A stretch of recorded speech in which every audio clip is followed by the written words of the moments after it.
नमस्कार, आप देख रहे हैं न्यूज 24। मैं हूं विपनेश माथुर और इस बड़ी खबर पर लगातार हम बने हुए हैं। महाराष्ट्र में एमएलसी चुनाव के लिए वोटिंग जारी है। सुबह से ही विधान परिषद की 11 सीटों के लिए ये वोटिंग हो रही है। शाम 4 बजे तक वोटिंग का सिलसिला जारी रहेगा। 12 उम्मीदवार मैदान में हैं। महायुति ने चुनाव में 9 उम्मीदवारों को उतारा। महाविकास अघाड़ी ने 3 उम्मीदवार उतारे हैं।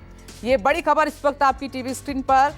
ये चुनाव बहुत अहम है क्योंकि 3 महीने बाद महाराष्ट्र में विधानसभा चुनाव होने हैं। इसीलिए हर पार्टी, हर दल अपनी नजर बनाए हुआ है। क्रॉस वोटिंग से बचने के लिए सभी पार्टियों ने अपने जो विधायक हैं उनको होटल्स में ठहराया हुआ है।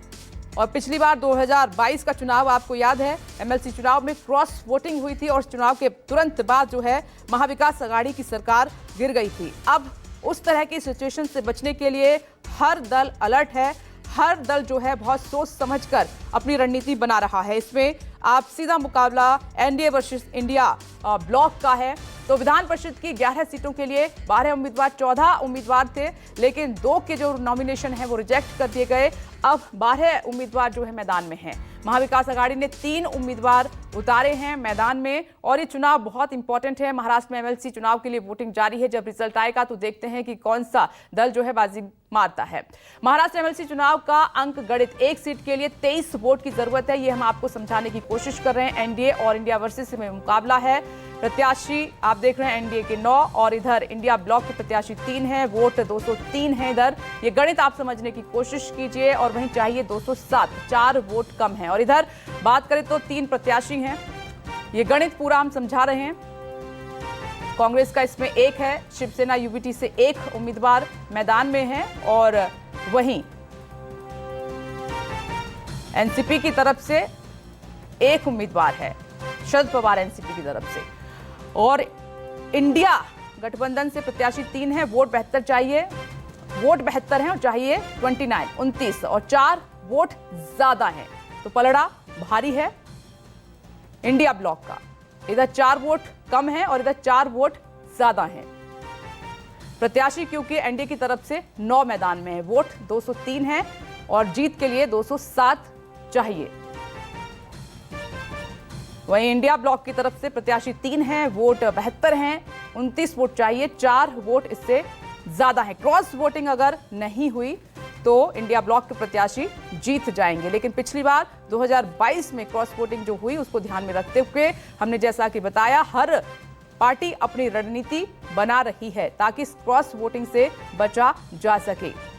तो 11 सीटों के लिए 12 उम्मीदवार मैदान में हैं। एनडीए की तरफ से 9 हैं और इंडिया ब्लॉक की तरफ से 3 उम्मीदवार मैदान में हैं। महाराष्ट्र में बड़ा फेरबदल देखने को मिला था। एमएलसी जो पिछला चुनाव हुआ था उसके बाद महाविकास अघाड़ी की सरकार ही गिर गई थी। तो इस बार कोई भी चांस लेने, कोई भी रिस्क लेने के मूड में नहीं है। तो महाराष्ट्र एमएलसी चुनाव का अंक गणित इस वक्त क्या कहता है वो हम आपको समझा रहे हैं। एक सीट के लिए गणित के हिसाब से 23 वोट की आवश्यकता है इस वक्त।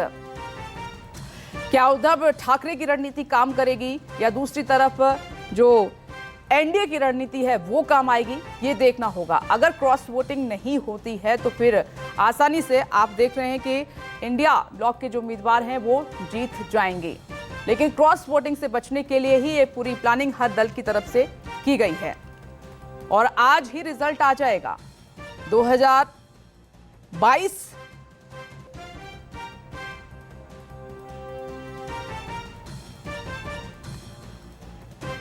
तो वोटिंग सुबह 9 बजे से ही लगातार चल रही है। शाम 4 बजे तक वोटिंग होगी। ये बड़ी खबर पर लगातार हम बने हुए हैं। इस वक्त आप देख भी रहे हैं तमाम उम्मीदवारों को जो है होटल्स में ठहराया गया था, लेकिन अब वोटिंग का सिलसिला चल रहा है। लेकिन सबकी नजर है क्रॉस वोटिंग पर। अगर क्रॉस वोटिंग का डर नहीं हुआ तो फिर जो इंडिया ब्लॉक के दल हैं उनकी रणनीति कामयाब आसानी से हो जाएगी। पिछली बार क्रॉस वोटिंग ने ही खेल बिगाड़ा था। तो महाराष्ट्र में विधानसभा चुनाव को देखते हुए यह चुनाव बहुत अहम माना जा रहा है।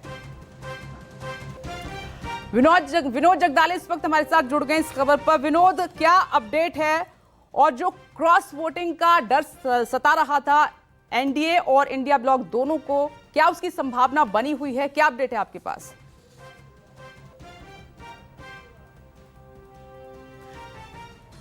विनोद, क्या अपडेट है वोटिंग को लेकर? ये जो चुनाव हो रहा है एमएलसी का बहुत महत्वपूर्ण है।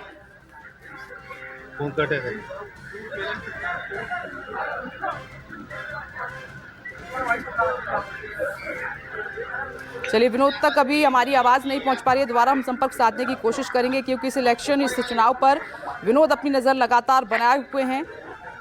सबसे बड़ा सवाल क्रॉस वोटिंग को लेकर ही है, लेकिन क्या देखते हैं किसकी रणनीति काम करेगी। लेकिन जैसा कि हमने आपको बताया, तमाम जो वोट करने हैं विधायक, उनको होटल्स में ठहराया गया था और सुबह 9 बजे से वोटिंग का सिलसिला शुरू हो चुका है, क्योंकि पिछली बार से सबक लेते हुए इस बार एक नई रणनीति के साथ जो तमाम दल हैं वो चुनावी मैदान में उतरे हैं।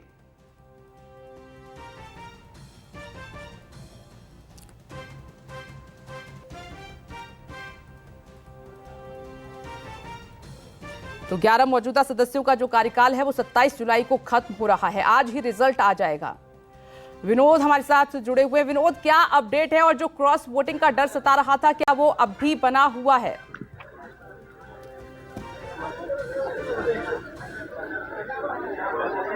देखिए, आपकी आवाज, सवाल नहीं सुन पा रहा हूं, जरा फिर से सब। एमएलसी चुनाव हो रहा है, वोटिंग जारी है, क्या अपडेट है विनोद आपके पास?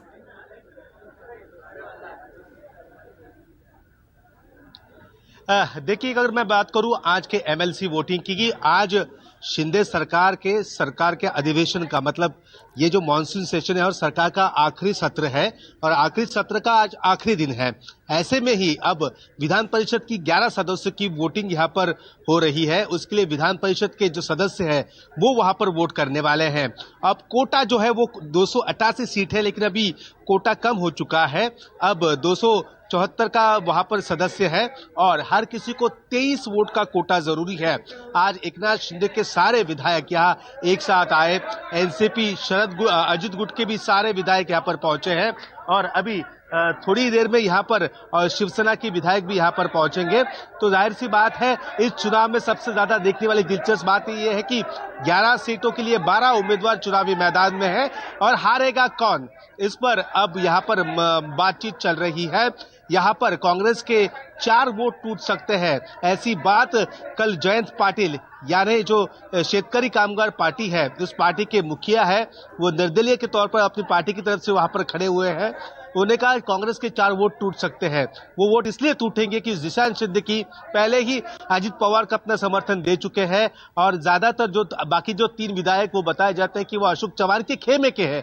ऐसे में कांग्रेस का उम्मीदवार हारे ना, इसके लिए कांग्रेस की जो प्रज्ञा सातव है, उन्हें 23 की जगह 30 का कोटा कांग्रेस पार्टी ने दिया है, कहीं नुकसान ना हो इसके लिए। लेकिन हारेगा कौन? ऐसे में सवाल ये भी उठ रहे हैं कि कहीं ना कहीं अजित पवार की पार्टी के अगर 4 से 5 विधायक टूटते हैं तो नुकसान अजित पवार की पार्टी के दूसरे उम्मीदवार है शिवाजी राव गर्जे, उन्हें वहां पर उठाना पड़ सकता है। आपको याद ही होगा, साल 2022 में विधान परिषद के चुनाव थे, देवेंद्र फडणवीस ने ऐसा कुछ खेला और उसमें कहीं ना कहीं वहां पर अपने वोट कम होते हुए भी देवेंद्र फडणवीस की भारतीय जनता पार्टी का एक उम्मीदवार यहां पर अतिरिक्त उम्मीदवार वहां पर जीता था।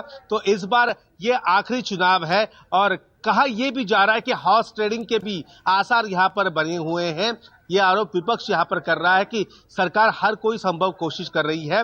पहले होटल पॉलिटिक्स भी हुआ, 3 पार्टी ने अपने सभी विधायकों को मुंबई के अलग अलग होटलों में रखा, आज उन्हें एक साथ बस में यहां पर लाए हैं। एकता और मजबूती की बात यहां पर दिखाई जा रही है, लेकिन अब शाम को 4 बजे के बाद उसकी गिनती शुरू होगी, तो उसके बाद समझ में आएगा कि विधानसभा से पहले का ये लिटमस टेस्ट है, कौन इसमें पास होगा, किसके वोट टूटेंगे। अब ये कुछ ही घंटे में यहाँ पर काउंटिंग में पता चलेगा। 4 बजे वोटिंग खत्म हो रही है।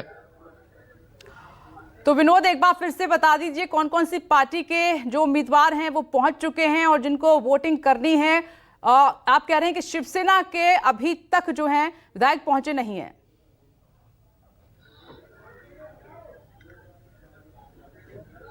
देखिए, शिवसेना के लोग अभी संजय राउत के साथ यहां पर कुछ ही देर पहले पहुंचे हैं। मैं आपको बताना चाहता हूं, कांग्रेस के पास देखिए 37 वोट है, 37 वोट है। शिवसेना यूबीटी के पास 15 है। यहां पर राष्ट्रवादी कांग्रेस पार्टी शरद गुट के पास 12, 64 उनके पास पूरा यह आंकड़ा है और एक निर्दलीय उनके साथ है, यानी 65 का वहां पर उनके साथ आंकड़ा यहां पर दिखाई पड़ रहा है और उन्हें अपना एक तीसरा उम्मीदवार जीतने के लिए वहां पर यानी निर्दलीय जो मिलिंद नार्वेकर उद्धव ठाकरे के बेहद खासम खास बताए जाते हैं, उन्हें अगर जितवाना है तो उन्हें यहां पर 5 वोटों की जरूरत है।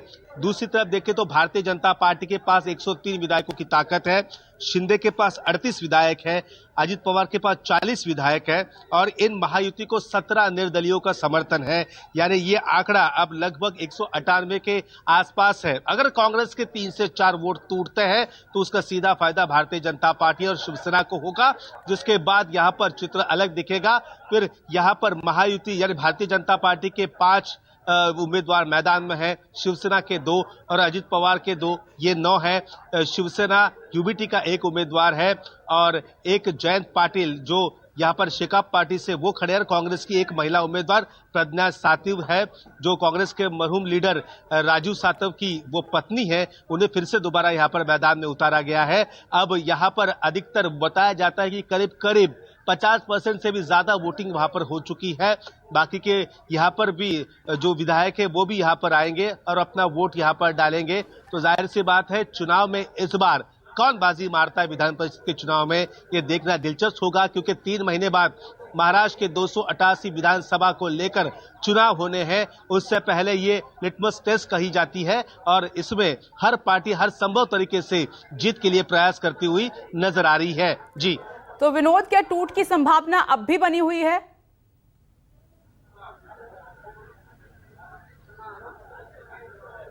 देखिए, टूट की संभावना यहां पर बनी हुई है। कल जयंत पाटिल जो शेतकरी कामगार पार्टी के मुखिया है, उन्होंने मीडिया के स्टैंड के सामने ही कहा कि यहां पर कांग्रेस के 4 वोट टूट रहे हैं। उस पर कांग्रेस के विधायक कैलाश गौरियेंटाल उन्होंने कहा है कि 4 वोट टूट रहे तो उसका बंदोबस्त हम बराबर करेंगे।